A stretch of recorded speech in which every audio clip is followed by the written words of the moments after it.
Hi guys, good morning. It is Surendra sir और आज मैं लेके आया हूँ आपके लिए क्लास 10th का chapter 4 from the diary of Anne Frank. Okay, a little girls 13 years girl school girls who has wrote his diary and her diary become a famous piece of the world.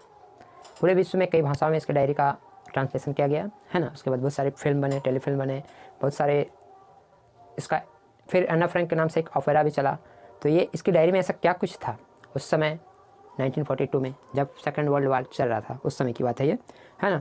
तो इसके पहले कि मैं आपको chapter पे लेकर आऊँ, पहले एना फ्रैंक के बारे में बता देता हूँ। ओके, तो आप हमारे इस वीडियो में लास्ट तक बने रहें और हमारे चैनल मेगा इंग्लिश क्लासेस को सब्सक्राइब कर लें। ओके, ताकि हमारे वीडियो सबसे पहले आपको मिले। Annelies Marie Anne Frank 12 June 1929 February to March 1945। ये इनका पूरा जीवन काल है, 1929 से लेके 1945 तक, यानी 16 साल की लड़की। मात्र 16 साल के जीवन काल में इसके डायरी में इसने क्या लिखा था कि ये डायरी पूरा वर्ल्ड फेमस हो गया, है ना।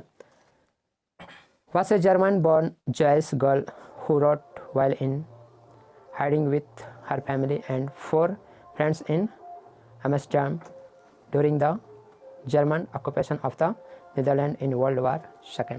ओके, जब जर्मन लोग नीदरलैंड पे आधिपत्य जमाना चाह रहे थे उस समय, जब सेकेंड वर्ल्ड वार चल रहा था, द्वितीय विश्व युद्ध के समय की बात है ये, उस समय की घटना है।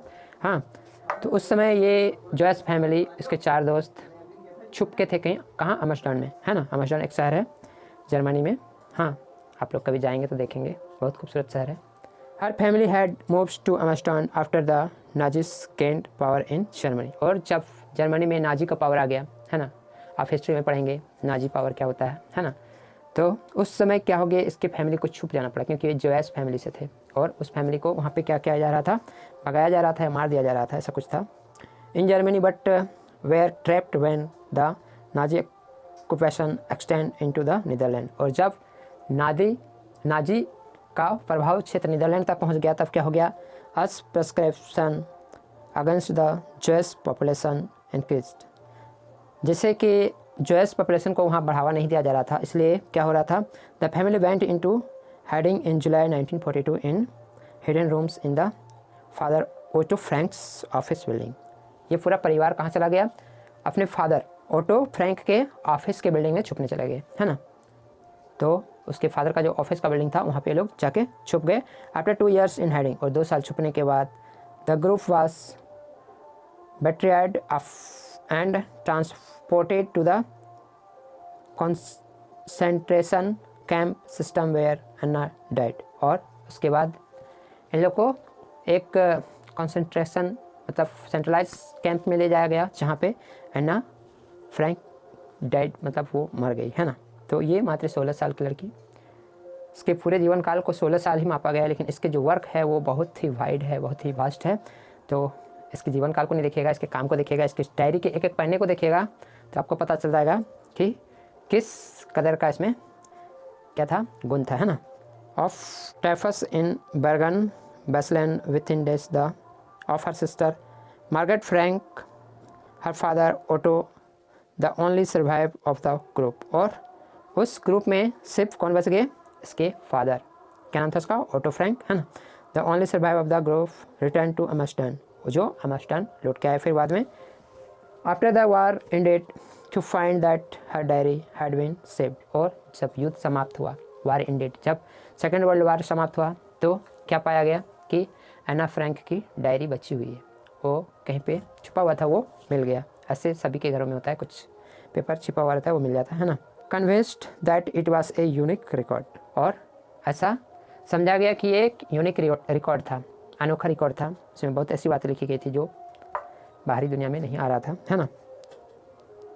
He took action to have it published in English under the name The Diary of a Young Girl। और उसके फादर ओटो फ्रैंक ने क्या सोचा कि इस डायरी को एक बुक के रूप में पब्लिश किया जाए, जिसका नाम क्या होगा, the diary of a young girl, एक छोटी बच्ची का डायरी, है ना। यंग गर्ल मीन्स छोटी बच्ची। एना फ्रैंक का उम्र उस समय मात्र 13 साल की हुई थी, वो स्कूल गर्ल थी, स्कूल जाती थी और डायरी लिखना इसका डेली का काम था, है ना। The diary was given to Anne Frank for her 13th birthday and chronicles the events of her life from 12th June 1942 until its final entry of 1 अगस्त 1944। और यह डायरी इसको कब दिया गया था? इसके 13वें जन्मदिन में, है ना। कब? 12 जून 1942 को। हमरा और फिर क्या हुआ? It was eventually translated from its original Dutch into many language. और ये घटनापूर्ण तरीके से क्या हो गया? डच भाषा से कई भाषाओं में ट्रांसलेट हो गया, है ना, ट्रांसलेट कर दिया गया। And become one of the world's most widely read book, और दुनिया का सबसे ज़्यादा पढ़ा जाने वाला बुक भी बन गया ये। अन्ना फ्रैंक की डायरी है ये। हाँ, किसकी डायरी है? अन्ना फ्रैंक की डायरी है। आप लोग समझ पा रहे हैं ना। अन्ना फ्रैंक एक छोटी लड़की है, 13 साल की लड़की। उसने अपनी डायरी में कुछ ऐसा लिखा था सेकेंड वर्ल्ड वार के समय में। ये जॉयस फैमिली से है। तो फिर क्या हुआ? There have also been several films, television and theatrical production and even an opera. इसमें बहुत सारी फिल्में भी बने, बहुत सारे टेलीविजन प्रोग्राम भी बने और थिएटर भी बनाया गया। उसके बाद लास्ट में एक ओपेरा भी एस्टेब्लिश किया गया इसके नाम से, है ना, बेस्ड ऑन द डायरी। इस डायरी के आधार पे एक ओपेरा बनाया गया। ओपेरा क्या होता है? एक डांस ग्रुप होता है, डांस नहीं, ये एक नाटक ग्रुप होता है ना।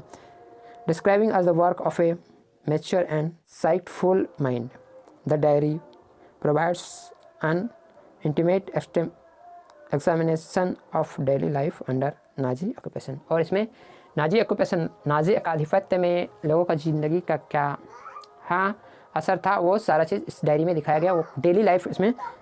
एना Frank has become one of the most renowned and discuss of the Holocaust victim. और इस आपातकाल में Anne Frank most important victim हो गया, है ना। तो ये था इसका इंट्रोडक्शन एना फ्रैंक का। Okay, bye.